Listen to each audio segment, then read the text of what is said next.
Let's use a different load balancing method. But first, let's reset our pool stats back to 0. So we'll select all of this and we'll say reset. Okay, now let's go to our web server pool. Here, we will change our method to use least connections. Now, there are two of them listed here, one as a node and the other as a pool member, which we talked about before.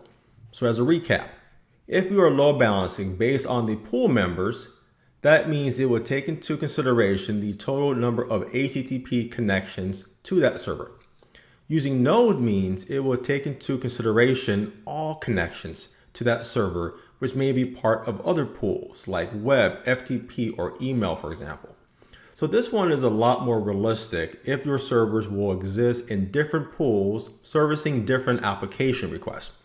So in our case, we will select least connections based on the node. Okay, let's update our changes. So for this method, the name speaks for itself. So for each client request to this virtual server and in return to this pool, it will send the request to the server that has the least number of connections. Now, when we test this out, it will mirror the results of round robin, so the traffic will still be evenly distributed among our servers, but at least there's some intelligence behind it that we're not overloading a particular server. Now, let's test this out. Let's first go back to our pool stats page before we start testing.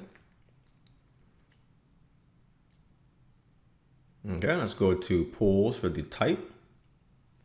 Okay, let's bring back our client and let's run 100 web connections. And let's wait until this completes.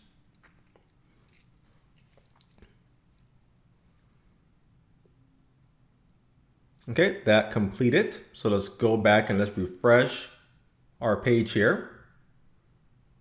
Okay, all right. And that will show a total of 100 web connections that reached the server pool. And you can see that they're all evenly distributed among our servers.